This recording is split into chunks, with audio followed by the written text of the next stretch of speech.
Bueno, muy buenas tardes. Para nosotros es una alegría enorme desde la Universidad de Mendoza poder estar en este evento académico. Agradecer particularmente al doctor Renato Raibaldi Cabanillas la posibilidad de tenerlo hoy con nosotros, si bien en forma virtual. A la distancia le agradecemos la presencia. Bueno, como saben, la idea es, en este encuentro académico, presentar su última obra, que se llama Casos Constitucionales Complejos, para lo cual hemos invitado a 4 profesores de la casa. Uno de ellos, lamentablemente, por razones personales, no va a poder estar acompañándonos, pero 3 de los demás estamos. Los voy a presentar en su orden. Eliana de Rosa es abogada, doctora en Derecho y profesora adjunta de Filosofía Jurídica de nuestra querida universidad, que va a participar de la presentación del libro. También estaría el profesor Mariano Domínguez, profesor también de la Cátedra de Derecho Constitucional de nuestra casa de estudios, y el que les habla, también profesor de Filosofía Jurídica, que vamos a presentar el libro de nuestro querido Renato. Bueno, para los que no conocen el autor es abogado, doctor en Derecho por la Universidad de Navarra, fue durante mucho tiempo secretario letrado de nuestra Corte Suprema de Justicia de la Nación, por eso tanta impronta y tanta experiencia jurisprudencial, como verán. Actualmente es camarista en Salta, juez de cámara, profesor titular de Teoría y Filosofía del Derecho en la Universidad de Buenos Aires y también de la Universidad Católica de Salta. Bueno, repito el agradecimiento a Renato, la amabilidad que ha tenido para participar de nosotros y compartir este grato momento hablando un poco de su último libro. La dinámica es, yo voy a hacer una pequeña presentación ahora del libro en general y después voy a ir dando el pie a cada uno de los profesores para que vaya haciendo preguntas, presentación y pregunta, así haríamos una especie de dinámica con el autor respecto de la obra. También el público está invitado a hacer preguntas, los que han tenido la posibilidad de leerlo o de estar al tanto del libro, también invitamos que en el chat vayan haciendo alguna pregunta que después Candelaria va a leer para que nos responda el autor. Bueno, estamos frente a un libro muy, pero muy importante. El autor, desde un primer momento, trata de poner en valor la filosofía jurídica como ciencia práctica. Es más, el autor parte de la tesis de que si la filosofía jurídica no es práctica, no es filosofía jurídica. Y esto es muy importante porque estamos frente a un libro que no es una mera especulación teorética o teórica, sino que tiene una gran preocupación por la praxis, por la concreción del derecho. A partir de ahí, él marca un poco y pone en valor esta naturaleza de lo jurídico, resaltando lo aporético, es decir, aquello tensional, problemático de lo jurídico, ¿no? Por eso él dice que estamos frente a un ámbito donde es lo probable, lo verosímil, aquello que está sujeto a prueba, y que en definitiva tengo que demostrar o tengo que justificar, digamos, ¿no? Por eso resalta justamente esta naturaleza tensional del derecho y a partir de ahí la importancia de los falsos. Ahora bien, a pesar de esta naturaleza tensional del derecho y de la problemática del derecho en general, el autor trata de plantear de que esto tiene límites, de que efectivamente la naturaleza jurídica tiene límites y ahí introduce esto de la naturaleza o el aspecto indisponible del derecho, ¿no? Aquello indisponible de conductas, valores o criterios que justamente en el derecho tiene una cierta característica muy importante.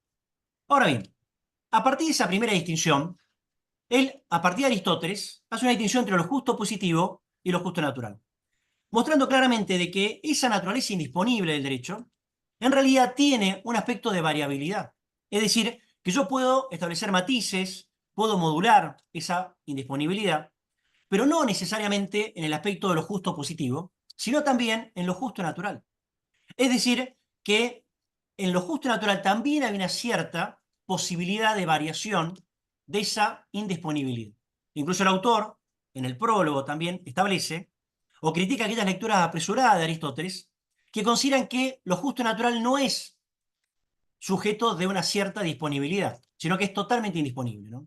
Y ahí pone varios ejemplos, desde el depósito hasta la equidad, para mostrar ese punto de partida.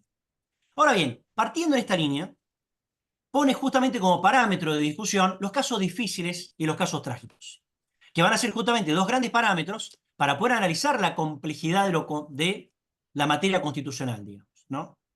Y a partir de ahí va a continuar con esta línea, utilizando diferentes autores que han trabajado esta temática, ¿no? Desde Manuel Atienza, hasta Isaac Berlin y un montón de autores, Robert Alexi, por ejemplo, también, que plantean efectivamente parte de esta naturaleza indisponible y también parte de el caso de los casos trágicos y los casos complejos. Ahora bien, en definitiva, estamos frente a un libro muy importante, pero no solo importante por la temática que plantea, los casos constitucionales complejos, sino fundamentalmente porque realiza un aporte significativo a esa conexión que tiene que haber entre la filosofía del derecho y el derecho público y privado. Es decir, acá hay una clara interconexión que me parece que es muy importante, ¿no? Con lo cual muestra esta parte existencial o bíblica de la filosofía jurídica, ¿no? Y también hay un claro repertorio de 11 fallos que considero que son muy importantes para la formación y también para la discusión jurídica que vamos a entablar enseguida, ¿no? Entre los temas que ha tratado el autor son infinitos, ¿no? Realmente hay una variabilidad importante, desde cuestiones procesales hasta cuestiones tributarias, problemas de derechos humanos, problemas que hacen referencia a la cuestión de el derecho y la moral, los derechos económicos, sociales y culturales, el tema de la libertad religiosa o el tema de la libertad de cultos. Como vemos, es una infinidad de abanicos respecto a lo que trabaja el autor. Además de los 11 fallos que el autor trabaja, el libro termina con un apéndice, con un lindo apéndice, que justamente él recapitula un par de preguntas que formulará en su momento Atienza, que son un poco los desafíos que tiene la filosofía jurídica en la actualidad. Que yo ahí solamente me detengo en algo importante que plantea el autor, que es esta confianza en la razón, de tratar de vincularlo, de asociar el derecho junto con la razón, ¿no? Es decir, no solo el tema de la fuerza o el tema de la prepotencia, sino que al contrario, el derecho vinculado con la razón, ¿no? Y entonces esto, citando una frase de uno de los autores, dice, de lo contrario, estaremos frente a meros disfraces de voluntad, con lo cual perderíamos parte de la legitimidad de lo jurídico. Bueno, a rasgo modo sería un poco parte de la presentación de la obra. Ahora, cada profesor hemos seleccionado parte de fallos y la idea es entablar un diálogo con él. Así que le doy la palabra ahora a la profesora Eliana de Rosa. Eliana. Bueno, muy buenas tardes a todos. Un verdadero placer para mí formar parte de esta mesa, estar presentando el libro del doctor Renato Revivaldi Cabanillas. Bueno, y en realidad comienzo con una breve presentación antes de introducirme de lleno en los fallos que en realidad casi casualmente elegí porque me interesaba la temática. Bueno, sabemos que ya hace varias décadas que nos encontramos transitando el paradigma de la argumentación, por un lado, digamos, bajo el impulso de, como decía el jurista español Pedro Serna, las corrientes de inspiración hermenéutica y por otro lado las teorías de la argumentación jurídica, y que esto, digamos, estas teorías y estas corrientes se han abocado sobre todo al diseño de modelos de justificación y control de la racionalidad de los juicios de valor que tienen lugar en las decisiones jurídicas en general, pero en particular en las decisiones judiciales, ¿no? Entonces, esto ha determinado el surgimiento de un nuevo enfoque del fenómeno jurídico y que ha implicado también de algún modo un impacto profundo en el modo en que se desenvuelven las prácticas que hasta el día de hoy generan álgidos debates en el ámbito filosófico. Sobre todo, bueno, a mí me interesa digamos, focalizarme en el modo en que se ha problematizado la operatoria propia de la agencia judicial, la cual dispone de marcos de referencia considerablemente más amplios de los que disponía en el anterior paradigma, conocido como paradigma de la subsunción. En este sentido, la incorporación y jerarquización de principios a la par de las normas dentro de los marcos de referencia de los que se vale el juez requiere el despliegue de una operatoria altamente sofisticada que comprende no solamente operaciones de interpretación, podríamos decir, del lenguaje normativo, sino también hay, evidentemente, instancias evaluativas que se desenvuelven en sede moral, pero que se transponen o que tienen, digamos, un destino final en un acto determinativo en sede jurídica. Entonces, en esta inteligencia me parece que la obra que hoy presentamos tiene el enorme mérito de hacerse cargo de la problematización de las prácticas jurídicas actuales, atendiendo un poco a la complejidad descripta. Y además, como dijo con una claridad meridiana Fernando en su presentación, lo pone, digamos, con una metodología bien precisa que permite justamente reflejar la transposición de lineamientos que serían propios de la teoría jurídica o de la filosofía al ámbito de la praxis, a través de los llamados casos constitucionales complejos. Entonces, bueno, en esta obra el doctor Ravivaldi nos proporciona y nos provee, de algún modo, a quienes nos dedicamos a la enseñanza de la filosofía del derecho, de una herramienta, diría yo, sumamente útil para un abordaje eminentemente práctico de la filosofía en el que sea posible vislumbrar de qué modo se implican teoría y práctica mutuamente, ¿no? En otras palabras, nos permite iluminar sobre todo a nuestros estudiantes a fin de demostrarles que la filosofía del derecho no constituye una mera abstracción teórica desvinculada de la realidad, sino que por el contrario tiene un fuerte anclaje en las prácticas. Bueno, yo ya yendo en concreto a los fallos, he querido detenerme en el análisis de dos casos desarrollados por el doctor Ravivaldi en su libro, porque a mi juicio son un poco ilustrativos de este cambio de paradigma del que hablaba hace un instante, ¿no? Que reflejan dos paradigmas bien definidos de prácticas jurídicas. En este sentido me resulta muy lúcida la afirmación del doctor cuando comienza el tratamiento de la cuestión en el caso Cantera Timoteo del 2003, donde afirma que ninguna decisión jurídica se realiza fuera de una comprensión previa sobre el estudio del problema y en la que el operador se mueve de un modo inevitable, las cuales constituyen de alguna manera, podríamos decir, el bagaje filosófico, si lo ponemos en palabras del doctor Ravivaldi, el horizonte de sentido dentro del cual está llamado a desenvolverse la adjudicación. Entonces, en líneas generales y a grosso modo, digamos, en el primero de los casos, Cantera Timoteo, del 2003 y 2005, como es sabido, la Corte debió resolver sobre la admisibilidad o no de un recurso presentado, de un recurso de hecho, presentado un minuto después del plazo de gracia posterior al vencimiento del plazo procesal, según lo que prescribía el Código Procesal Civil y Comercial de la Nación. Y esta plataforma fáctica deja al descubierto la tensión entre valores de la seguridad jurídica por un lado y valores de la justicia y de la equidad por otro. Este fallo es revelador justamente de un esquema de praxis judicial que pareciera, me corregirá el doctor Ravivaldi si me equivoco, adecuarse al llamado paradigma de la subsunción que prioriza, por lo menos en el voto mayoritario de 2003, prioriza razones de seguridad jurídica por sobre razones de índole sustancial. Entonces, acá la argumentación parece quedar circunscripta a demostrar solamente el encuadre jurídico del hecho en el esquema, ¿no? Así lo explica el doctor Ravivaldi.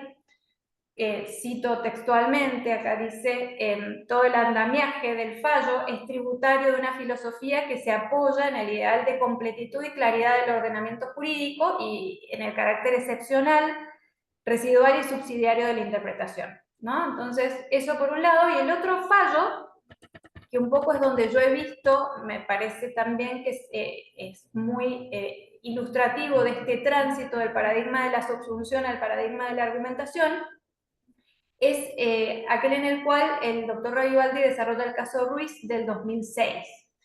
La elección de este fallo justamente ha sido una mera casualidad. Ambos fallos, cuando vi los títulos, realmente me interesó la temática y luego al profundizar en el estudio y en el análisis he podido vincular uno y otro de este modo, ¿no? Pareciera evidenciarse justamente un cambio de paradigma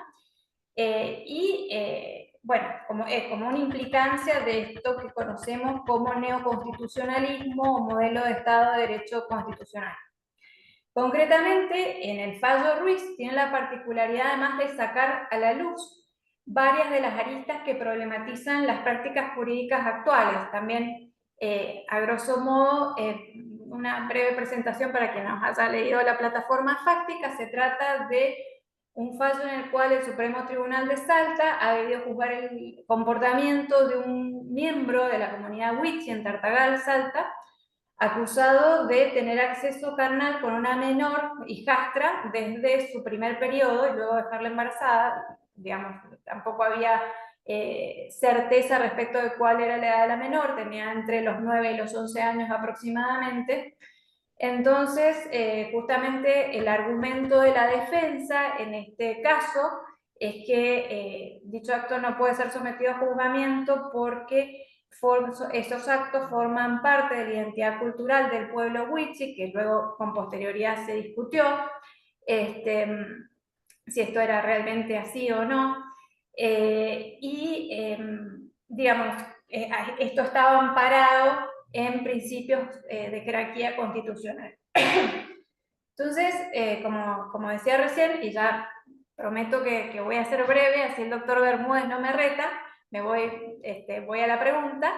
Este fallo deja al descubierto algunas complejidades que caracterizan el mapa jurídico actual. Entre ellas, explicita el problema de cómo dirimir la tensión, ¿no? Si se quiere, entre, por un lado, universalidad como característica inherente a la categoría jurídica de derechos humanos, que en este caso sería la integridad sexual de la menor, y relatividad cultural, ¿no? Ese es uno de los problemas que a mi modo de ver deja entrever este fallo, o no deja entrever, sino que pone manifiestamente en evidencia.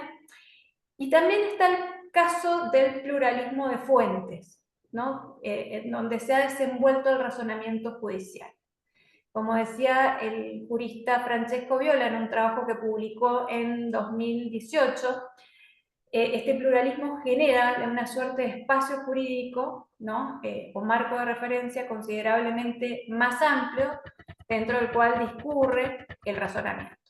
Entonces, ahora sí, voy ya puntualmente a la pregunta al doctor Ravivaldi. Doctor Ravivaldi, si consideramos o comparamos los esquemas de razonamiento en el caso Cantera-Timoteo y en el caso Ruiz, es cierto, vemos que se ha superado el rigorismo formal que parece haber predominado en el voto mayoritario de Cantera, por lo menos en el 2003. Ahora bien, cuando uno ve la diferencia abismal, ¿no? Con el razonamiento y la argumentación que discurre en Ruiz, ¿no existe el riesgo de incurrir en el extremo opuesto? Es decir, ¿es un problema el pluralismo de fuentes? ¿No puede traer aparejado, digamos, un razonamiento judicial ampliamente desenmarcado?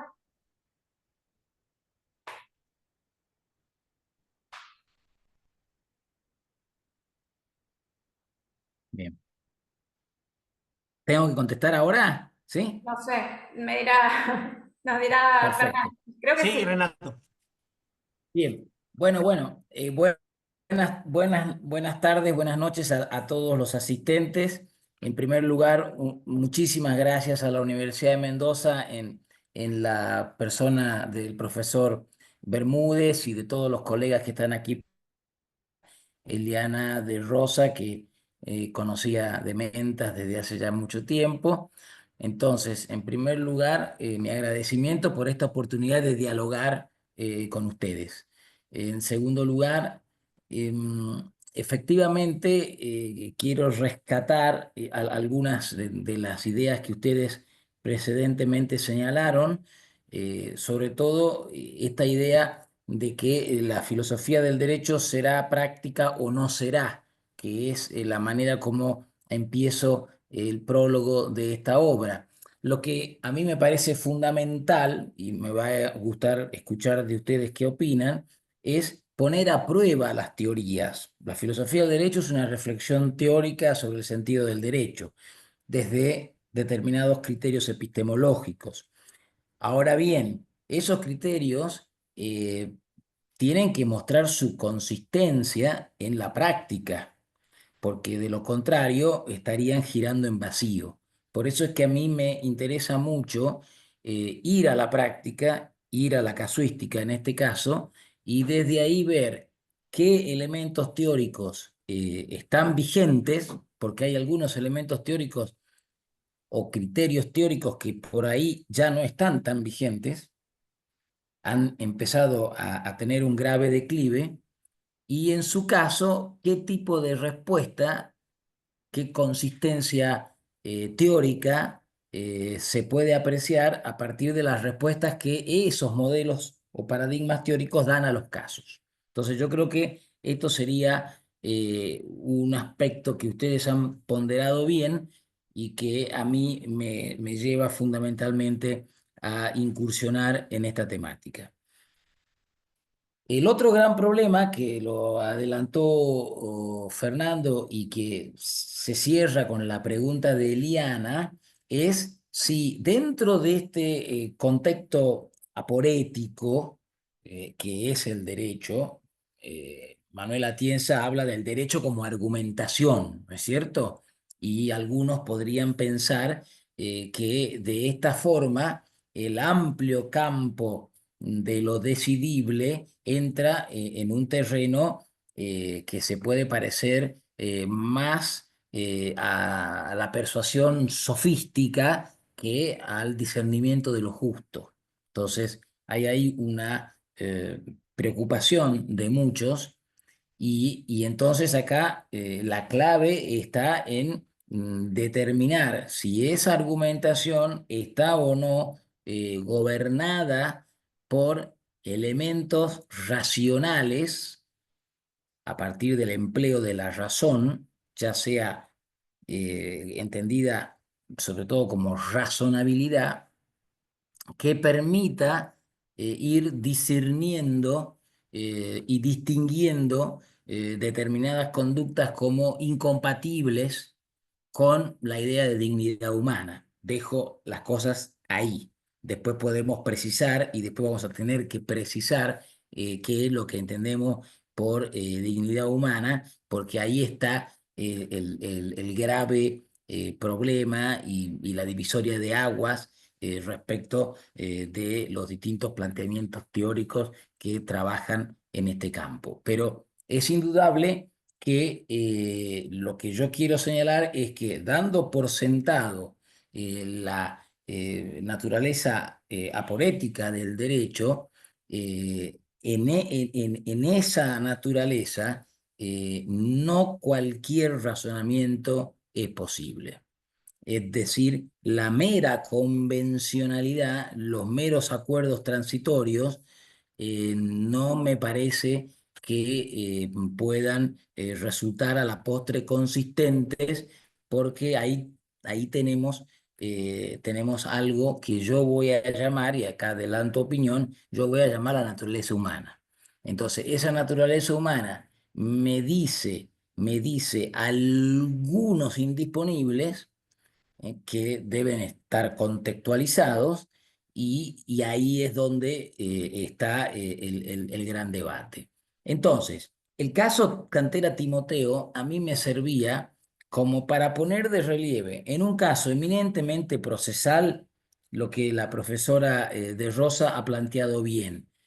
Todos los operadores jurídicos trabajan a partir de una precomprensión, como dice la hermenéutica. Todos tenemos una mochila de bagajes teóricos que implícita o explícitamente son operativos en todas y cada una de nuestras decisiones. Lo que la hermenéutica filosófica pide es explicitar esos bagajes para que puedan defenderse y eventualmente ser retirados si son derrotados en el diálogo argumentativo. Ahora, dicho esto, voy al caso Ruiz. El caso Ruiz es un caso, como todos los que se vinculan con la cuestión del multiculturalismo, que pone a prueba la teoría misma de los derechos humanos. Por eso es que me parece fundamental. Y todo el debate, universalismo, multiculturalismo, ahora aparece bajo el nombre de interculturalidad también, todo ese debate que en extramuros nuestro país podría ser caracterizado por la cuestión de la ablación del clítoris, por ejemplo. Algunos autores ahora hablan o plantean como problemática la ablación del prepucio, que yo creo que tienen claramente distintos grados, pero digo para ejemplificar. Y en nuestro país tenemos abundantes ejemplos. Yo escribí un libro que se llama Interculturalidad y Derechos Humanos, en donde abordo también una casuística muy rica en torno de este problema, del problema que aquí solamente se trata, en este caso, Ruiz. Ahí la estrategia defensiva de Ruiz es, tenemos un pluralismo de fuentes, hay costumbres jurídicas que han sido reconocidas por el ordenamiento jurídico e incluso elevadas a rango constitucional. Una de ellas es esta que nosotros practicamos aquí, que es el matrimonio privigniático, una suerte de bigamia, y por lo tanto yo estoy amparado por esa norma que es una norma constitucional y que claramente derrota al Código Penal por una cuestión de superioridad jerárquica. Ahora, la cuestión, son muchas las cuestiones, no quiero tampoco abundar en esto para que podamos dialogar entre todos. La cuestión central, o una de las cuestiones centrales, es si esa costumbre existe. Y ahí es interesante cómo los antropólogos de la Universidad Nacional de Salta hacen una indagación en el terreno y determinan que esa costumbre no existe. Por lo tanto, se zanja la cuestión desde ese lugar. Ahora, yo en el artículo problematizo el tema y planteo qué sucediera si los antropólogos hubiesen determinado que esa costumbre existía. ¿Cómo resolvemos ahí la tensión?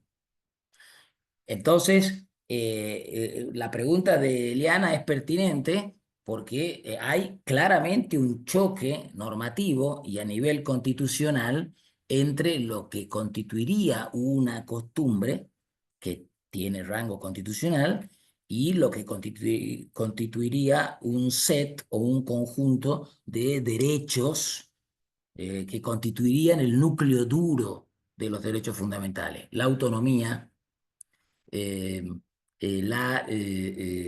posibilidad de determinación de una menor, la integridad física, la integridad sexual. Eh, entonces, eh, ahí es donde se plantea esto que yo había anticipado, que es dentro de la variabilidad, dentro del derecho como argumentación, tenemos que llevar adelante un esfuerzo desde lo racional y a partir, en el fondo, de un diálogo intercultural, tratando de demostrar si efectivamente hay algo así como un prius,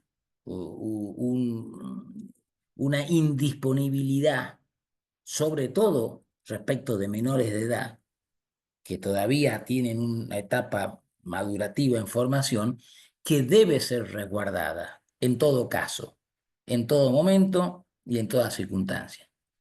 Y el caso de Ruiz, entiendo, plantea esta cuestión, y a mí me parece que finalmente esta última debe ser la respuesta correcta, si cabe la expresión, que es muy problemática, para zanjar estas cuestiones. Con lo cual, y respondiendo, el pluralismo enriquece, el pluralismo da elementos normativos de trabajo que ayudan a encontrar las decisiones pertinentes.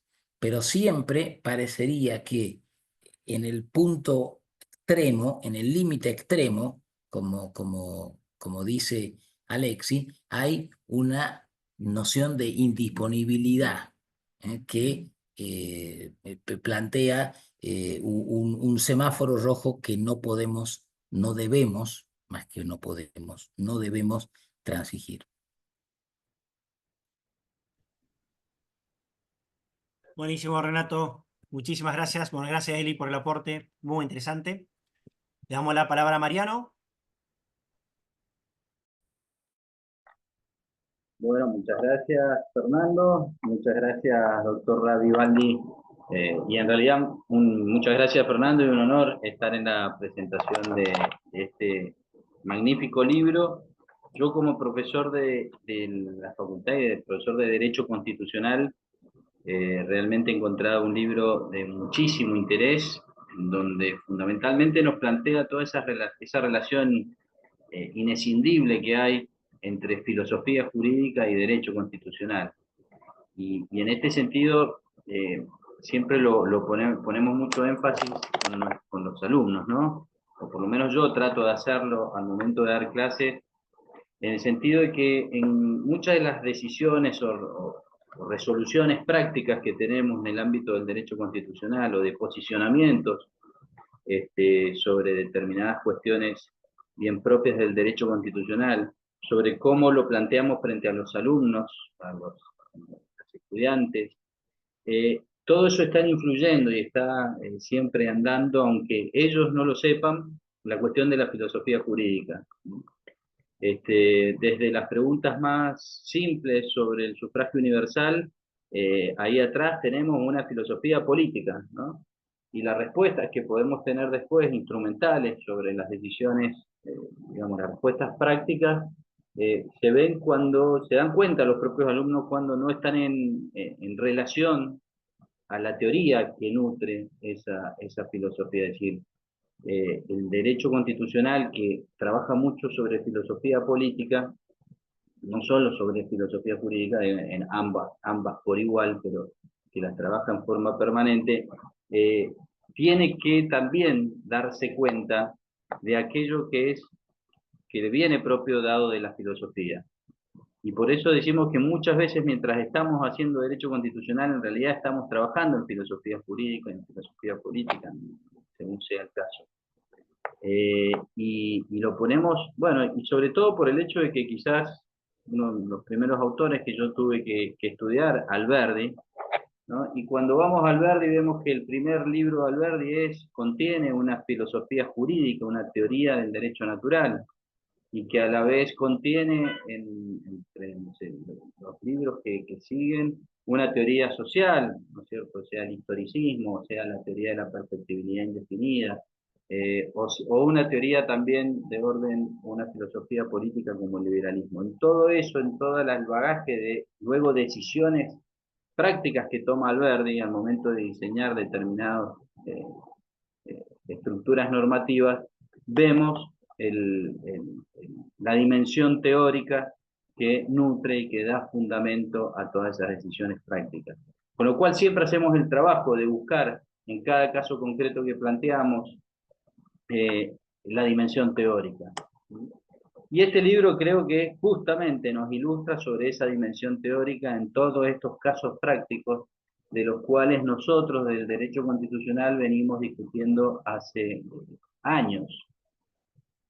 Y encuentro en su libro, doctor, justamente respuestas mucho más potentes, mucho más fundamentadas en el ámbito de estos casos constitucionales complejos que en muchas de las obras de los constitucionalistas que rondamos esta materia desde hace muchos años. Y uno de los supuestos es el primero de los fallos. Yo me tocó el fallo y lo elegiría, aunque el fallo Fontevecchia, y después tenía la posibilidad de elegir otro fallo, pero no pude elegir otro frente al apéndice.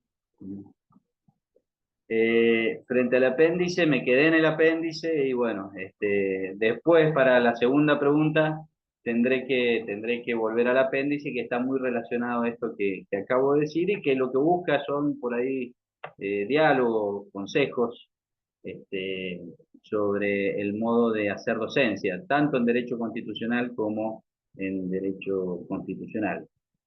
como en filosofía jurídica, en derecho en general, ¿no? Por lo tanto, me meto 5 minutitos, si pues, lo logro, pero voy a tratar de hacerlo, en el caso Fontevecchia. Y reitero, este caso, para los que yo creo que todo el mundo lo conoce, caso resuelto en 2017, y desde 2017 hasta el presente, quizás ya habrá bajado un poquito la espuma del fallo, pero hasta hace muy poquito tiempo en los congresos internacionales y nacionales a los que íbamos, había uno, dos o tres ponencias o paneles dedicados a la discusión del caso Fontevecchia. Reitero, tanto internacionales también, porque en Europa también se discute, ¿no es cierto?, permanentemente este debate que está inserto en Fontevecchia, que es la relación y la función y la jerarquía de los sistemas interamericanos en América, europeo en Europa, obviamente, de protección de derechos humanos en el contexto de los ordenamientos jurídicos de cada uno de esos países miembros y cómo las cortes, tanto interamericana, europea y las cortes supremas o los tribunales constitucionales de los países, se relacionan entre sí. En contexto de permanente tensión también y conflicto de orden, de competencias, ¿no? Y como muy bien dice Renato Ravivaldi, la cuestión de este fallo que mucha de la literatura constitucional no pone el acento en la literatura específica, digamos, la cuestión es justamente si en la cúspide del ordenamiento jurídico nacional, dice el autor, se mantiene la Constitución Nacional, de la que su último intérprete es la Corte Suprema de Justicia de la Nación, todos lo sabemos, o esta queda preterida por la norma del sistema interamericano, la Convención Americana de los Derechos Humanos, y por lo tanto por los criterios de su intérprete natural, que es la Corte Interamericana de Derechos Humanos. Digo que esto ni siquiera en mucha de la literatura que se discutió en derecho constitucional sobre este caso lo dejó tan en clara relevancia, ¿no es cierto? Porque en definitiva se veía un problema de competencias, un problema político entre dos tribunales, ¿no? Un problema de competencias, uno que evidentemente tomaba competencias que no le eran propias y otro que se tenía que defender y tenía que ratificar, ¿no es cierto?, su propia competencia frente a lo que si no hubiera sido un hecho casi de claudicación del carácter propio de la Corte Suprema de Justicia de la Nación.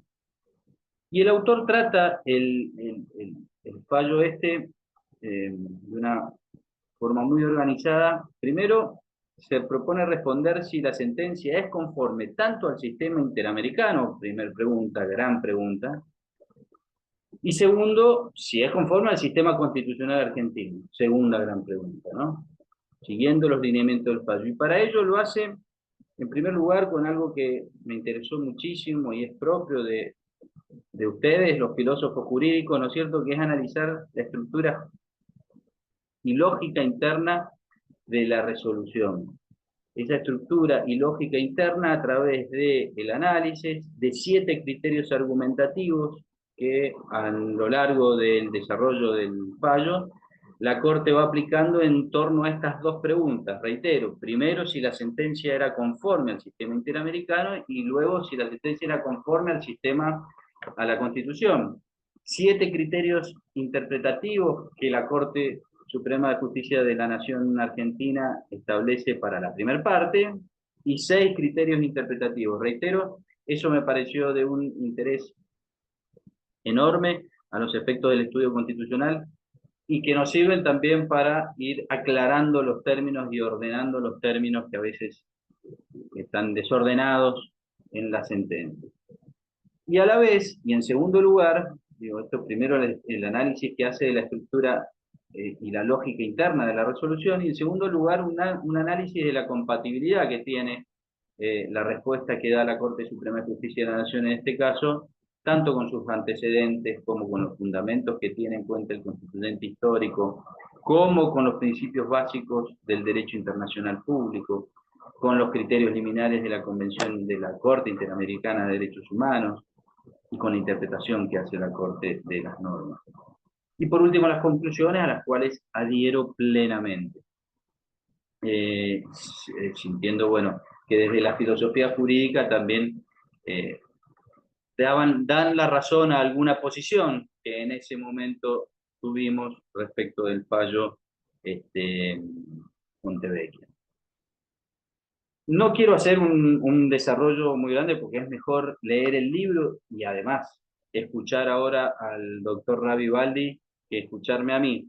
Pero sí decir que un poco esto se inserta dentro del el gran conflicto que ha habido en los últimos años en el derecho constitucional. Yo no sé si todos conocen el fallo en lo que hace, en qué circunstancias se dio el fallo, lo resumo muy brevemente. Fontevecchia, ¿no es cierto?, había existido una sentencia de la Corte Interamericana de Derechos Humanos diciendo que había habido una violación a los derechos humanos en el caso Fontevecchia, y que debían revocar, el Estado argentino debía revocar la sentencia por la cual se le condenaba a Fontevecchia. Luego la Corte, obviamente, eso no es revocado, pues ya tenía sentencia de la Corte Suprema de Justicia de la Nación Argentina y por lo tanto le mandó un oficio para que explique por qué no había, y están pidiéndole que dé cumplimiento a la sentencia, a lo que la Corte se ve en la obligación de decirle que no podía revocar una sentencia porque ella era el máximo tribunal y la Corte Interamericana no tenía facultades de restitución, sino simplemente remediales. Entonces, en este debate realmente vemos no una cuestión procedimental, sino una cuestión de diseño constitucional, y esto es lo que muy bien pone énfasis el autor. No estamos acá ante una discusión de competencia, estamos ante una discusión de diseño constitucional, de cómo se relacionan los órganos constitucionales sobre derechos humanos, constitucionales y regionales, y por lo tanto, qué primacía encuentra cada norma en esta relación. Me parece fundamental el artículo en tanto y en cuanto rescata la ratificación de la supremacía del artículo 27 de la Constitución y del derecho constitucional argentino en el sistema de fuentes normativas nacional, en el sentido de, y algo que desde el derecho constitucional no se ha expresado con tanta claridad, que existe ahora un test constitucional de si cualquier decisión, norma de tratado, decisión de tribunal internacional, eso no conforme al artículo 27 de la Constitución Nacional, en tanto y en cuanto deben los tratados y por tanto la jurisprudencia internacional respetar los principios de derecho público que establece nuestra Constitución. Y en este caso, uno de los principios de derecho público que vulneraba la decisión y la orden dada por la Corte Interamericana era admitir, o dejar de admitir, como lo hace, a la Corte Suprema de Justicia de la Nación como máximo intérprete y como máxima autoridad en materia de administración de justicia. Entonces, en toda esta lógica es realmente muy interesante, de enorme interés el trabajo que ha hecho el doctor Ravi Baldi. Quedan muchísimas preguntas, ¿no es cierto? La primera que yo haría es, que se plantea el doctor luego en las conclusiones, es, ¿realmente podemos sostener que se ha llegado a la última palabra? Yo confío que sí, porque yo admito y comparto todas las conclusiones y entiendo que más allá de los aportes novedosos que el artículo nos trae, entiendo que la última palabra debe jugarse en este juego, ¿no es cierto?, de respeto, de diálogo pero siempre y cuando no se vulnere aquellos principios fundamentales, así como el margen de apreciación nacional, ¿no es cierto?, que tienen la jurisprudencia europea. Entonces, se ha llegado a la última palabra. Si seguimos los votos que usted muy bien describe de disonantes, digamos, es posible que la Corte Interamericana siga avanzando sobre realmente sentencias que ya no asumen el papel que le es propio según las normas de la Convención. Esa sería la primera pregunta, doctor.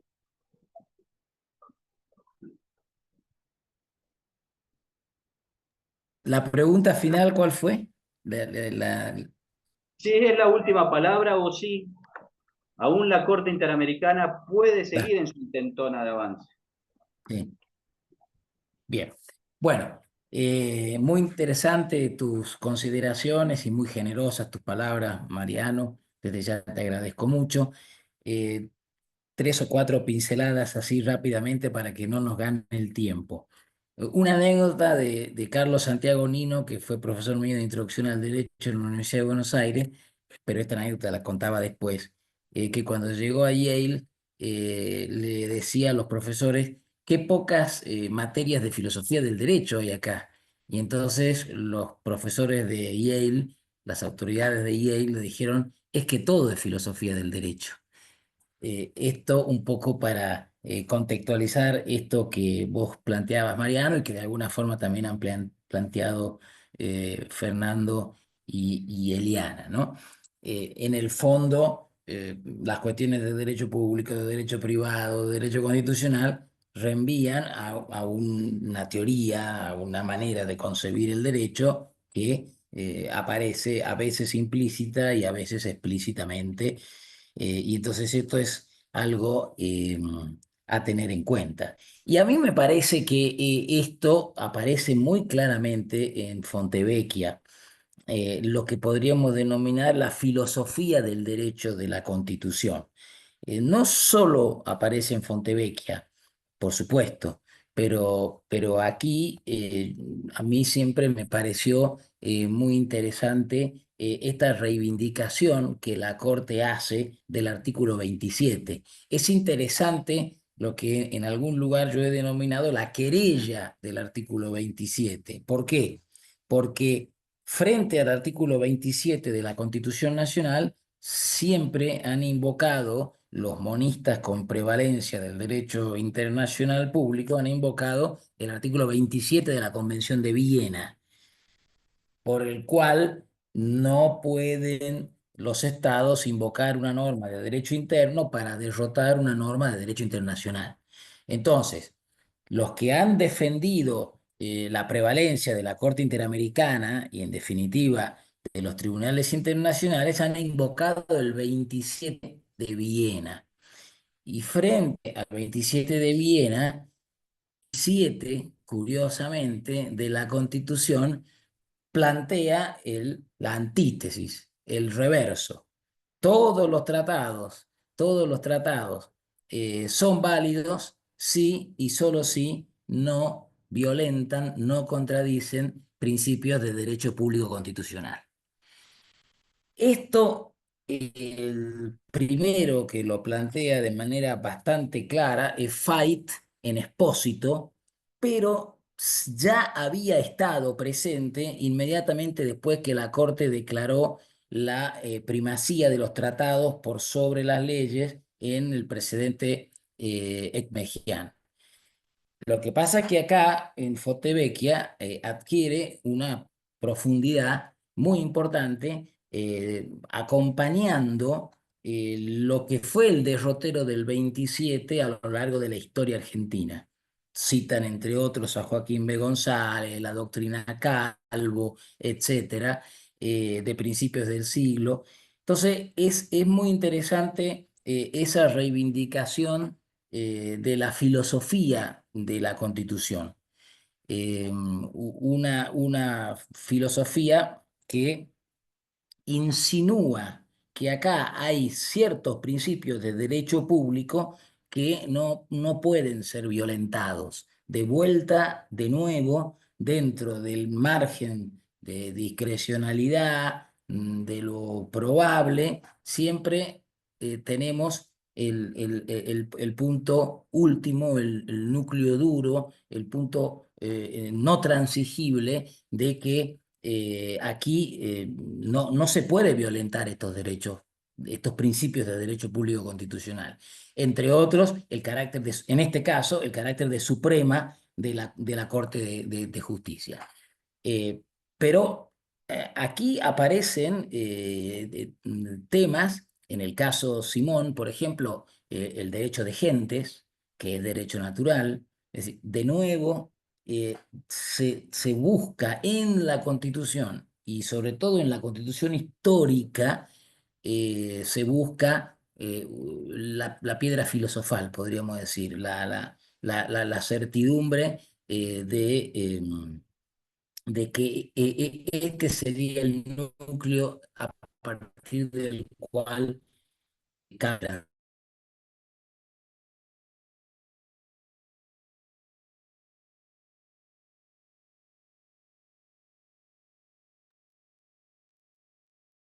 Hola Renato, ¿nos escuchás ahí? Me parece que se ha congelado. Sí, se Yo escuchó en... despacito. Mira, ahí se cortó un poco, Renato. Ah, ¿Me escuchás bien? bueno, yo escucho bien. ¿Ustedes escuchan Perfecto. o no? Sí, ahora sí, Bien. perfecto. ¿Es esta la última palabra? Eh, eh, Trabajo que se publicó en el diario La Ley, que se llama Un año de Fontevecchia, crónica de una sentencia anunciada. Y ahí, de alguna manera, voy trabajando desde el precedente Cantos, todos los precedentes de la Corte hasta Fontevecchia, y la tesis que trato de mostrar es que no había una mayoría clara nunca, cuando la Corte decía que la Corte Interamericana era una insoslayable pauta de interpretación, que algunos interpretaron que esto significaba una primacía. No, primero no entendía que considerar que la jurisprudencia de la Corte sea una insoslayable pauta de interpretación signifique más que eso. Si yo soy juez, yo tengo un conjunto de fuentes del derecho a los que acudir para resolver el problema. Y entre otras, la jurisprudencia de la Corte Interamericana. Pero esto no significa que esto hubiera una primacía respecto de otras fuentes. No está escrito en ningún lugar y por lo tanto será una conclusión apresurada. Pero aún así, tampoco un estudio circunstanciado de todos estos precedentes mostraba una mayoría clara. Ya Espósito preanunciaba claramente, me parece a mí, lo que finalmente termina cuajando en Fontevecchia. ¿Significa esto el final del camino? No te lo puedo anticipar, pero me parece que ha sido tan quirúrgico el de la jurisprudencia de la Corte hasta llegar a Fontevecchia que parecería, y al mismo tiempo, y no es menor, la Corte Interamericana en su sentencia posterior a la de Fontevecchia, que también yo cito en el trabajo, dice, no, no, yo no quise decir que vos tenías que dejar sin efecto la sentencia. Yo solo dije que solo podías hacer una referencia, una mención. Bastaba con que pongas en la colección de fallos que este fallo fue declarado inconvencional, nada más. Entonces me parece que la Corte Interamericana, que en un momento dado, con una integración específica, asumió un rol con pretensiones de cuarta instancia, creo que Fontevecchia importó un cierto quietus y la sentencia posterior es de tampoco lo sabemos si también con esto la Corte Interamericana ha llegado a su última palabra, pero me parece que es desde ese punto de vista también ejemplar Fontevecchia, porque no solo reivindica la primacía del control de constitucionalidad, sino que invita, y creo que exitosamente, a la Corte Interamericana a mantenerse en ese rol eh, residual o coadyuvante que ella misma siempre se autopercibió y que en algún momento parece que dejó de transitar. Ahí veo algunos amigos que se incorporaron, como ser Daniel Herrera y el profesor Eugenio Cao, que les agradezco su presencia. Bueno, gracias Renato. Bueno, saludado a Daniel, querido Daniel de la UCA de Buenos Aires. ¿Cómo andas, Dani? Bueno, gracias, Renato. Bueno, me toca a mí. Yo elegí, para que charlemos un ratito, que me gustó, me encantó, que es el fallo de la Asamblea Permanente de Derechos Humanos contra la Dirección General de Escuelas. Acá voy a ser un poco federalista y voy a plantear el caso mendocino, ¿no? Para los que no conocen, les cuento un poquito de qué trató el fallo. Acá estamos frente a un amparo colectivo que se presenta contra la Dirección General de Escuelas, que es un órgano descentralizado acá de la provincia, con el objeto de que se declarara la inconstitucionalidad y la inaplicabilidad de la resolución 2616, que disponía, entre otros aspectos, la participación de las escuelas y el asueto o el acto conmemorativo del patrono Santiago, que es el patrono de la provincia de Mendoza, y en el caso también de la Virgen del Carmen de Cuyo, que fue nombrada por San Martín general del ejército, y al cual, como sabemos, le obsequia y le entrega el bastón de mando después de la epopeya. Por considerar que dicha resolución vulnera los derechos a la libertad religiosa en el ámbito escolar y, en consecuencia o en correlato, tanto el derecho a la libertad de pensamiento, a la libertad, el derecho a la igualdad, el de no discriminación y también el derecho a los padres a educar a sus hijos en las preferencias religiosas que ellos consideren. Bueno, la medida fue primero aceptada en primera instancia, pero dejada sin efecto en Cámara y, por su parte, la Suprema Corte de la provincia también rechaza los recursos de casación y de constitucionalidad que motivó el recurso extraordinario ante la Corte Suprema de Justicia de la Nación. Bueno, el comentario realmente es muy rico, desde categorías como laicismo, leve, complejo, todos los tipos de laicismo que se pueden plantear, siempre en clave constitucional. Pero ahí me gusta algunos aspectos que me gustaría resaltar y, bueno, preguntarle a Renato más o menos cuál fue la idea que él planteó. Entonces, voy intercalando, Renato, si querés, algunas preguntitas que me interesan mucho, ¿no? Y primero ahí vos afirmás algo que me gustó mucho, que es que lo espiritual no es un tema menor, sino que es una de las soberanías más preciadas de la naturaleza humana. Entonces me gustó mucho esta categoría de lo espiritual como soberanía del hombre, que define parte de lo que soy y que no es solamente una cuestión individual, sino también colectiva y social. Entonces, esa primera pregunta que me gustó mucho, si la puedes desarrollar, ¿no? En segundo lugar, está claro que acá hay dos cuestiones que están muy marcadas, que es un poco la tradición popular de la provincia con el sentimiento religioso o la libertad religiosa que es muy palpable, ¿no? Acá realmente los votos de Rosati, Lorenzetti y Rosengren realmente son magníficos, están muy bien hechos, ¿no? Entonces la segunda pregunta que te hago, Renato, es ¿qué argumento fue el más importante para los ministros de corte? Si la tradición histórica o la dimensión religiosa en los homenajes. ¿Cuál fue el que tuvo más peso desde lo interpretativo y también desde lo justificativo, ¿no? Y en tercer lugar, que también me gustó mucho cómo lo vinculaste, ¿por qué estaría en juego o estaría vinculado y comprometido el federalismo en este caso? Parte de los argumentos de los ministros es poner en valor el federalismo, ¿no? Entonces te pregunto, si puedes desarrollar un poco esa idea, de por qué estaba vinculado y comprometido el federalismo en este fallo. Nada más.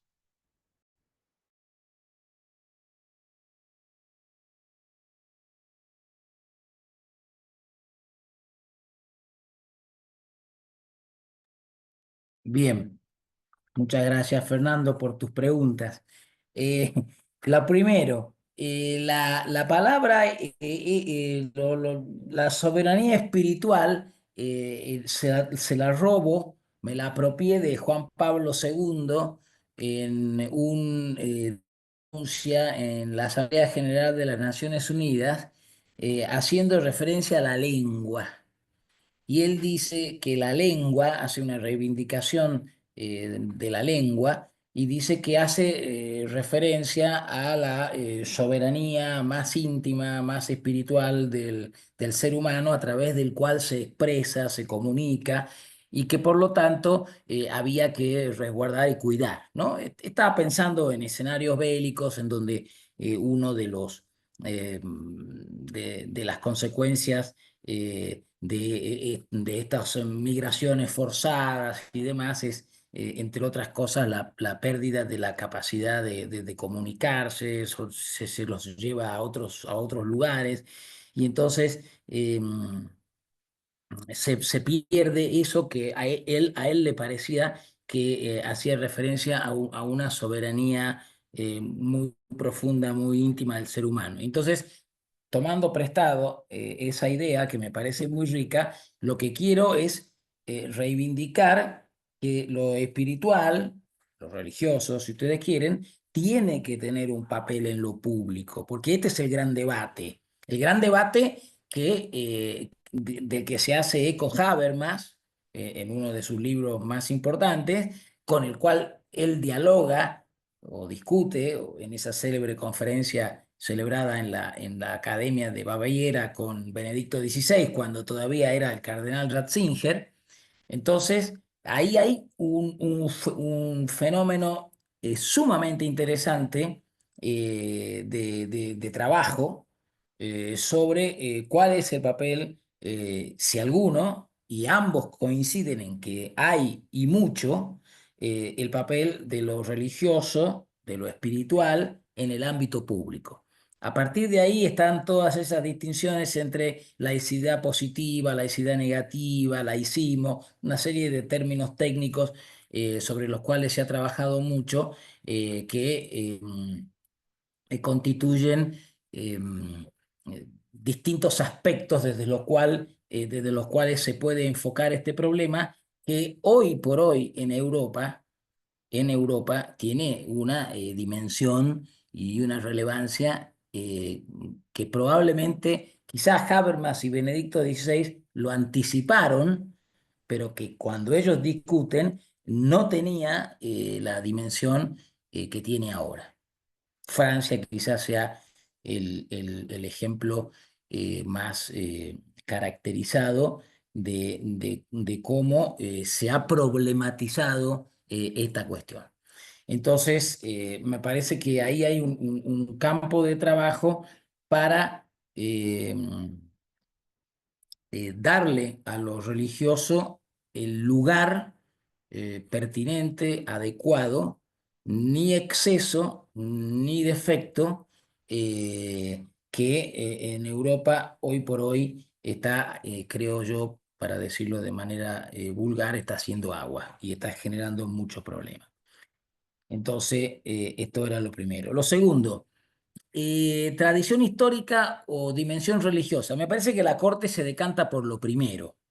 La Corte hace una fuerte reivindicación de la historia argentina. Incluso el voto de Rosati dice, esta cuestión de que San Martín nombra generala del ejército a Nuestra Señora del Carmen de Cuyo, no es un tema mendocino exclusivamente, dice él. Esto concierne a la República Argentina, porque acá está el germen de la independencia del país.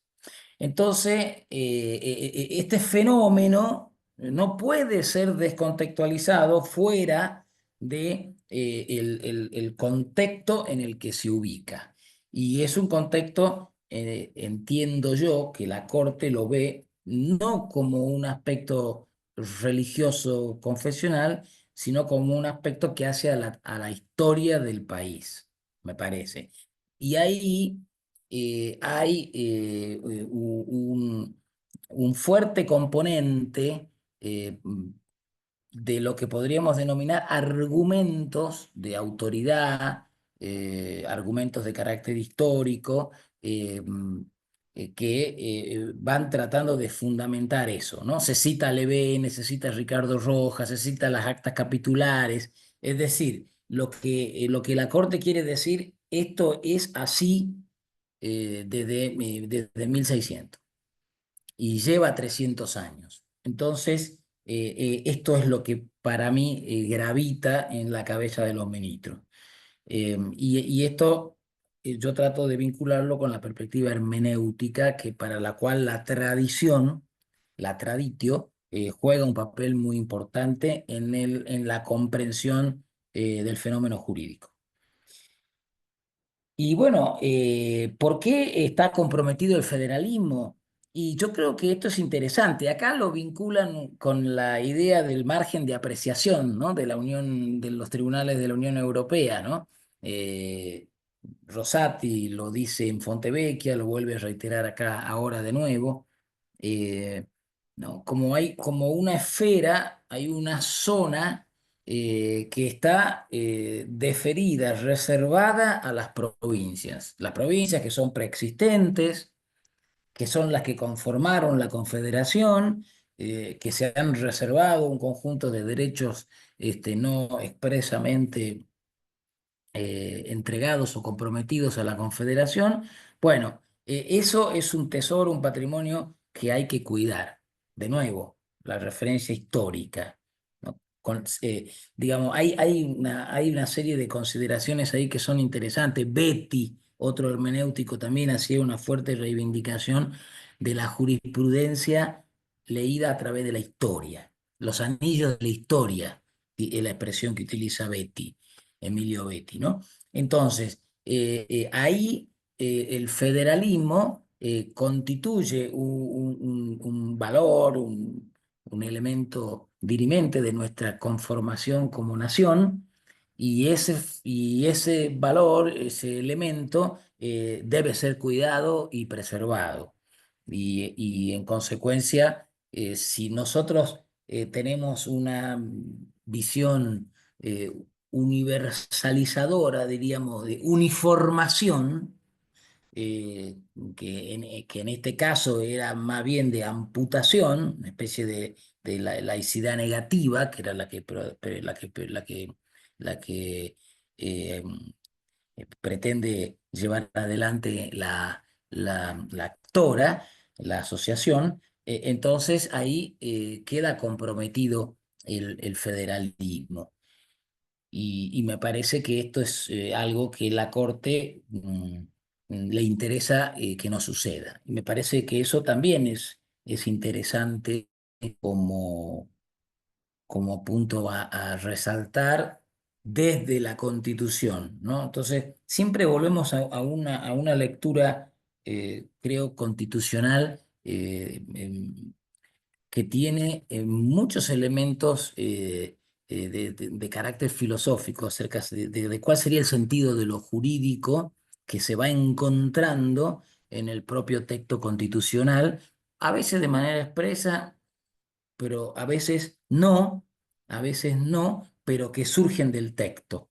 Entonces, hay como una sujeción al texto, no hay un abandono del texto, pero hay, como diría Gadamer, una complementación creadora del texto. Esto es claro en Kant, por ejemplo, que también yo lo trabajo. ¿Eh? Bueno, Kant sale del artículo 33. Si nosotros hacemos toda una lectura integral, histórica, de lo que había pensado Sarmiento y Vélez Arfield cuando lo incorporan en la Convención de 1860, justamente ellos pensaron que el artículo 33 tenía que resolver problemas como los que planteó la Corte en Cot. Y de alguna forma ese texto constitucional es el que permite resolver este tipo de problemas. Y cuando ellos pensaron el federalismo, lo pensaron, dicen los jueces, para que estas particularidades sean resguardadas. Siempre están los límites de vuelta, ¿no? Esas particularidades no pueden ir en contra de un núcleo duro de derechos fundamentales, pero no parece que eso esté acá violentado, porque la otra parte de la argumentación de la Corte es, bueno, pero aquel que no quería ir a las manifestaciones podía hacerlo. Estaba debidamente garantizada su libertad, de su objeción de conciencia, con lo cual tampoco parece afectada la igualdad y la libertad de autonomía o de expresión o de conducta. Buenísimo, Renato, muy claro. Recién marcaba lo de Habermas, a mí me llamó mucho la atención, ¿no? Este cambio de mirada, ¿no? Cómo la diferencia incrementa el diálogo, mejora el diálogo, y en vez de entorpecerlo o de complicarlo, ¿no? Ese cambio de mirada me gustó mucho en lo que vos decías de Habermas, ¿no? Bueno, nos queda Claro, muy poquito tiempo. lo Perdón, que sí, pasa es que Habermas ahora, Habermas y muchos otros están preocupados con el fenómeno del fundamentalismo musulmán en Europa. claro, Porque el fundamentalismo musulmán no tiene una pretensión de diálogo y se lo está llevando puesto por claro, cantidad. Entonces él ahora dice, yo interpreto a Habermas, ¿no? Yo quiero domesticar los religiosos. Yo quiero que los religiosos tengan un espacio, pero un espacio en el que todos coexistemos, todos podamos coexistir. Y ahora hay muchos escenarios en Europa en que los tipos dicen no tengo ningún interés en coexistir con vos, Habermas, ¿no? claro, Entonces, ¿qué hacemos frente a ese problema? Europa está con un problema serio. totalmente de acuerdo. Perdón. No, tranquilo, muy bien, Renato. Bueno, no sé si hay alguna pregunta del público. Mientras aparece una pregunta, yo te hago una, Renato, más genérica, que siempre te la he querido hacer y ahora aprovecho la oportunidad. A lo que nos dedicamos un poco a la filosofía del derecho, nos llama mucho la atención realmente tu recorrido, tanto bibliográfico como académico, ¿no? Es decir, generalmente cuando uno se topa con un filósofo del derecho, hay generalmente siempre un aparato conceptual muy fuerte, dogmático, más teórico, conceptual, ¿no? Y hay una línea que vos también lo planteás, ¿no? Que va de la interpretación, que le das mucha importancia, de hecho hay muchos libritos y artículos muy buenos, y después el aspecto jurisprudencial, ¿no? Entonces la pregunta que te hago es, si esa preferencia o esa perspectiva siempre estuvo cuando te empezaste a dedicar al derecho, o si influyó mucho tu recorrido por Michel Blélé y por tu experiencia en la corte, o en realidad siempre fue así, ¿no? Entonces una pregunta más personal, mientras Mm. haya alguna pregunta del público. Sí, acá hay una del público que es larga, de modo que Ahí la ahora te... leo, Renato, si no tienen problema ya la leo, Dale, pero bueno, si dale, Si dale, querés hace dale. falta primero la anda con la de preciso, Fernando. si hace falta la preciso oralmente. Buenas tardes. ¿Qué tal, Eh, Marco? ¿Cómo ¿quién- estás? Dale, no Marco. sé A ver, Bueno, si la hago oralmente. Bueno, muy buenas tardes, Renato. Un gusto conocerlo. Un placer acá estar en la presentación del libro. Y la verdad es que me ha gustado muchísimo desde el punto de vista de operador jurídico como abogado litigante, ¿no? Es decir, le confieso que me da un punto de vista un poco más entretenido a la hora de analizar fallos y a la hora de plantear distintas circunstancias a lo largo de todo el proceso, ¿no? Porque como se vio en los distintos casos que se han planteado, va desde lo procesal hasta cuestiones sustanciales de fondo, constitucionales, convencionales, o sea que es muy amplia la aplicación que se hace de la hermenéutica filosófica que contiene todo el libro. La pregunta, ya algo se habló bastante del caso Fontevecchia que planteó el profesor Mariano Domínguez, y el caso que yo alcancé a leer en último término fue el de Espósito, que es un caso que también está muy relacionado con Fontevecchia. Es más, usted ya hizo referencia a algunos pasajes del caso Espósito. Pero lo que más me llamó la atención de este caso, y en ese sentido va la pregunta, en primer lugar, me gusta mucho la clasificación que toma de Atiencia de casos fáciles, fáciles, difíciles y trágicos, en donde el primero de ellos, digamos, logra compatibilizar elementos esenciales y no esenciales de digamos, normativa constitucional. Corríjame si no lo digo del todo correcto. Los difíciles serían aquellos casos en donde a través de la sentencia se logra compatibilizar o armonizar solamente los elementos esenciales, y o casos trágicos son aquellos en donde indefectiblemente no se puede llegar a esa armonización. Es decir, en donde entendí que alguna de las partes en el conflicto digamos, se termina sacrificando su derecho en la contienda. Entonces, la pregunta mía es la siguiente. Si en algún caso en concreto y de acuerdo a las circunstancias de ese caso, nos encontramos ante un caso de los denominados trágicos, ¿no? De los más complejos. Si no se puede compatibilizar en definitiva en la sentencia el derecho de alguno de los derechos con jerarquía constitucional de alguno de los justiciables, si parece justiciable no termina habiendo un no derecho en definitiva, un no derecho por la no receptación que hace la sentencia, la resolución que hace la sentencia.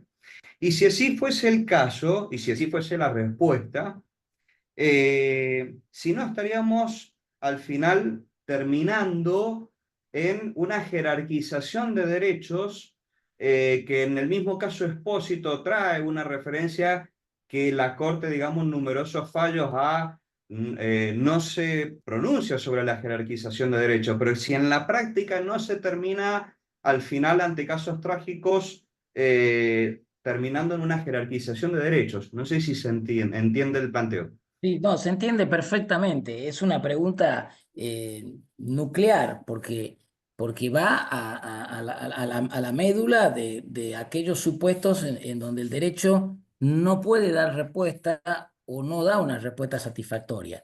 El testigo de Jehová, el testigo de Jehová prefiere ser coherente con su concepción religiosa y que no le transfundan sangre, que practiquen cualquier tipo de asistencia médica, menos la transfusión de sangre.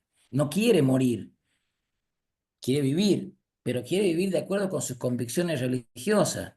Si los médicos no logran darle una medicina suplantatoria, puede morir.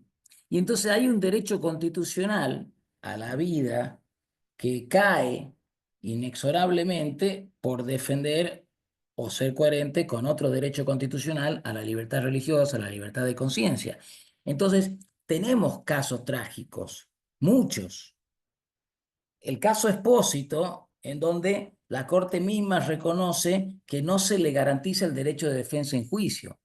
Y por lo tanto, Fait dice, no solamente estamos cayendo en incumplimiento nacional, sino también convencional. Cuando no logramos armonizar el dramático supuesto del aborto, también hay un caso trágico. Hay uno de los bienes constitucionales reconocidos que queda absolutamente preterido. Entonces, todos esos universos nos plantean los trágicos. Y en el fondo, hemos logrado armonizar. La opción termina en los hechos, suponiendo una jerarquización. Esto sin contar, Marcos, que desde ciertas perspectivas teóricas ya hay una jerarquización. Es decir, hay algunos que piensan que algunos derechos tienen una jerarquía superior respecto de otros. La Corte Suprema, si bien muchas veces ha dicho que no hay derecho absoluto y que ninguno tiene una jerarquía, sin embargo, en algunos casos, por ejemplo, ha dicho que la libertad de jurisprudencia norteamericana es una preferred freedom, es una libertad preferida y por lo tanto ha terminado jerarquizando. La Corte ha ido y ha vuelto, en ese sentido no hay una práctica muy coherente muchas veces. Pero sí, tu pregunta toca ese universo de supuestos que no son tan pocos, y que pone de vuelta con Alexis la cuestión del límite extremo. Ahora, para contestar a la pregunta que hace Fernando, gracias Joaquín por estar presente, de verdad, yo diría que se fue gestando a partir de Villey, porque mi tesis doctoral es sobre Villey y Villey pone mucho el acento en el pensamiento problemático. Frente al pensamiento sistemático, él pone el acento en reivindicar la ciencia jurídica como una ciencia problemática. Por eso el back to Aristóteles, ¿no? La vuelta a Aristóteles. Por eso eso que vos planteaste al inicio del derecho como una dimensión aporética en donde hay lugar para lo probable, lo razonable, la equidad, etc. Entonces, Viley trabaja fuerte eso, reivindica esa tradición que después él la ve presente en Roma y después en Tomás de Aquino y después diríamos, hasta la escuela española. A partir de ahí, en su famoso libro sobre la formación del pensamiento jurídico moderno, él dice que hay un quiebre ya con Descartes y ya se empieza con otro modelo. Entonces, a mí siempre me pareció que este era una manera muy atractiva por lo pragmático de abordar el derecho. Luego, mi experiencia en la Corte Suprema ciertamente me dio todo un bagaje desde el cual pude poner en práctica esa teoría, me parece. Eh, y ahí termino. No sé, Joaquín, si estás... bueno, no está. Porque con Joaquín estudiábamos juntos Viley y por ahí él podría ayudarme a enriquecer la respuesta si cabe. No, buenísima la respuesta, Renato. Bueno, un poco lo que vos decías, Viley, cómo insistía mucho esto de la máxima concreción del derecho a través de la sentencia y la importancia que tenía, ¿no? Por eso un poco la pregunta. Bueno, ya está un poco en tiempo. No sé si hay alguien del público que quiere hacer alguna pregunta más. Si no, me Ahí, gustó lo de Mariano, que cierres, Renato, un poco con el apéndice, un poco del libro, que me pareció muy bonito, hablando un poquito sobre la importancia que tiene. No sé si, Mariano, tenés la pregunta. perdón, Fer, ahí nos había puesto en el chat María Elena si ella podía hacer Ah, una perdón, sí, sí, pregunta, sí. si nos queda un ratito. Sí, Perdón que no tengo cámara esta tarde, mil disculpas. Buenas tardes a todos nuevamente y muchas gracias por darme la oportunidad de escuchar a los expositores que han sido muy, muy interesantes y también de hacer esta pregunta. Yo estoy un poco alejada desde hace un tiempito de los fallos de la Corte. Pero mi pregunta va orientada a otro tema y es el de el papel de la hermenéutica en la determinación del derecho.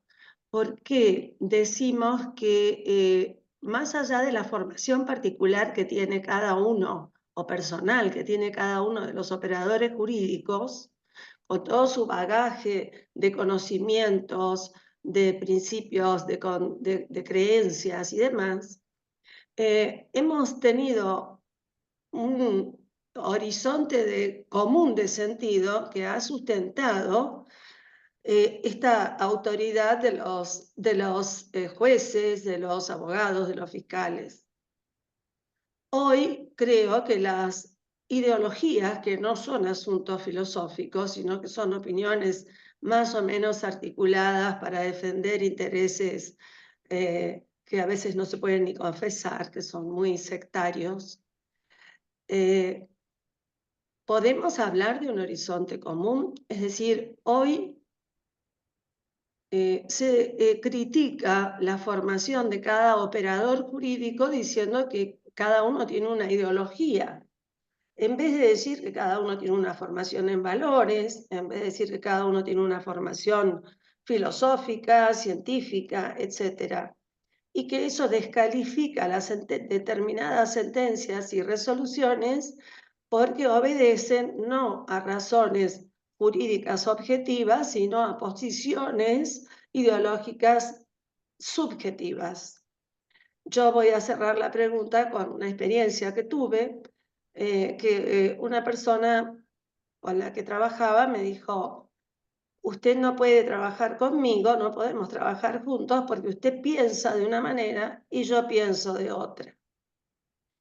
Mi respuesta fue: el derecho no es una cuestión de opiniones, el derecho es una cuestión de estudio, conocimiento de la plataforma fáctica, conocimiento amplio del derecho, de también los fundamentos filosóficos, morales, teóricos, etcétera, y se arriba a una decisión debidamente fundada y explicitada.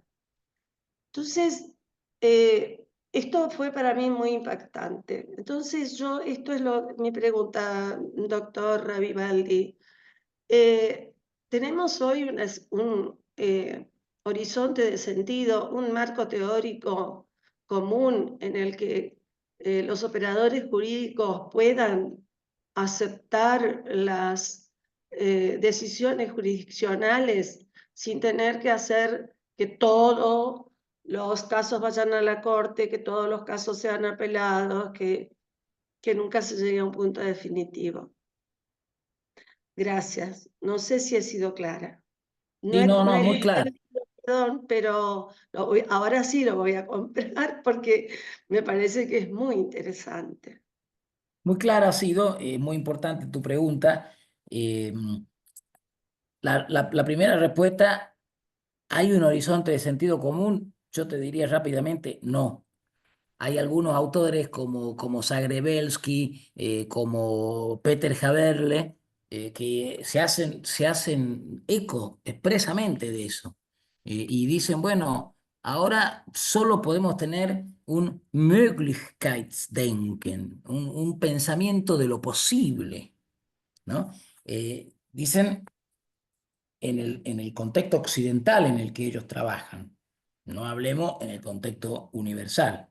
Entonces, hay indudablemente sobre puntos capitales, por eso a mí, por ejemplo, me interesó trabajar la problemática de los derechos fundamentales desde la perspectiva multiculturalista, porque digo, acá se pone a prueba la idea de la existencia de un derecho, de un núcleo duro de derechos fundamentales más allá del tiempo y del espacio. Entonces, esa noción está controvertida. Esa sería mi primera respuesta. Pero, ¿qué tenemos que hacer ante eso? La respuesta que te dio tu colega de trabajo, yo no puedo trabajar con vos, esa es justamente la no respuesta. Esa es la respuesta que cierra el diálogo. Esa es la respuesta que, para seguir el título de Todorov, de su famoso libro, Nosotros y los otros. Soy yo y los otros, distantes y distintos. Bueno, eso justamente es lo que no hay que hacer. Lo que hay que hacer es, acá podría ser Habermasiano, vamos a dialogar y vamos a ver cuáles son tus presupuestos y cómo vos llegás a estas conclusiones y vamos a analizar la consistencia, la coherencia y vos vas a escuchar mi punto de vista y ahí vamos viendo si podemos ir avanzando. Me parece que esa sería la metodología. Yo al principio de mi libro me hago cargo de este problema. Y por ejemplo, cito a Isaías Berlín y lo cito a Atienza a propósito. No son profesores que piensan en última instancia como yo, pero yo rescato lo siguiente, cito, ellos, por ejemplo, Isaías Berlín, ¿no? Dice que no hay que exagerar la incompatibilidad de valores. La intercomunicación de las culturas en el tiempo y en el espacio solo es posible porque lo que hace humanos a los hombres es común a ellas y actúa como puente entre ellas. Entonces, si bien él habla de un pluralismo valorativo, él reconoce la existencia de un fondo común. Y creo que ese es el camino. Que esto sea fácil, ciertamente no lo es, pero ese es el camino. La respuesta de tu amiga es más o menos como la respuesta de Hamás invadiendo los kibbutz y la respuesta de Israel de tiroteando Hamás, ¿no? Entonces es la respuesta del no diálogo. Y ahí terminamos donde están terminando esta gente. Creo que me excedí. No, muchas No, total. gracias. De paso, no era mi amiga era mi jefe. Así que fue una diferencia importante. Muchas gracias, doctor. Bueno, buenísimo, Renato, muchísimas gracias. Bueno, cerramos, así que te damos la palabra a vos, Renato, para que cierre lo que quieras decir. desde ya agradecerte por este encuentro, este diálogo que realmente siempre es enriquecedor para lo académico y lo personal, ¿no? No, lo único que tengo que darle es las gracias a todos ustedes que hemos participado estoicamente durante más de 1 hora y media, algunas visitas que no esperaba, y bueno, que esto sea el puntapié para nuevos encuentros. Creo que el Zoom, si bien tiene una dosis de despersonalización, sin embargo, permite unirnos y trabajar de esta forma. Me parece que es muy rica y muy interesante. Ir planteando problemas y ver si entre todos podemos resolverlos. De modo que gracias por darme la oportunidad de pensar y gracias por sus palabras generosas e inmerecidas, y quedamos en contacto. Bueno, muchas gracias, Renato. Bueno, gracias a todos. Bueno, si me permitís, Renato, paso 2 chivos, ya que lo tengo al doctor Herrera acá presente. El doctor Herrera, que fue ex decano y actualmente futuro decano. Tiene ese elogio y privilegio de ser nuevamente decano de la UCA, una universidad muy querida para nosotros. Le comento que el año que viene, si no me equivoco, Daniel, recorregime, octubre, noviembre va a estar el Congreso Internacional de Derecho Natural, que lo organiza la UCA de Buenos Aires, así que estamos todos invitados, ¿cierto, Daniel? Y otro dato importante, que la Asociación Argentina de Filosofía del Derecho, el próximo encuentro va a ser en San Juan, así que vamos a estar muy cerquita, así que 2 eventos para agendar por todos nosotros. Bueno, muchas gracias, Fernando, por tus palabras. Y sí, por supuesto, están todos invitados. Todavía no tenemos la fecha. Queremos superponernos con las jornadas de la Asociación de Filosofía del Derecho en San Juan, así que vamos a elegir una fecha que esté, digamos, que no se complique la asistencia a uno u otro. ¿Sí? Así que, Exacto. bueno, y aparte aprovecho para sumarme lo había puesto en el chat, pero bueno, ahora lo digo personalmente, a felicitar, bueno, en primer lugar a Renato por este nuevo libro, este nuevo hijo, y a ustedes, a vos, Fernando, y a todos los que han hecho esta presentación, bueno, que ha sido muy, muy buena y que hemos aprendido mucho. Así que un abrazo a todos. Bueno, gracias, Daniel. Bueno, muchísimas gracias a todos, realmente ha sido un placer, como siempre. Gracias, Renato, como siempre. Ya sos un amigo de la casa, así que seguiremos contando con vos futuras presentaciones. Así que bueno, les mando un saludo a todos. Bueno, gracias, Eliana, Bueno, gracias, Mariano, gracias, Marco, bueno, gracias, Mili, gracias, Candelaria, por coordinar un poquito esto. Así que bueno, les mando un abrazo grande bueno, y nos vemos a la gracias. próxima. Gracias. Gracias, Fer. Gracias. Gracias. Bueno, gracias, Renato. Gracias a todos. Gracias, muchas gracias, hasta pronto. Hasta luego, adiós.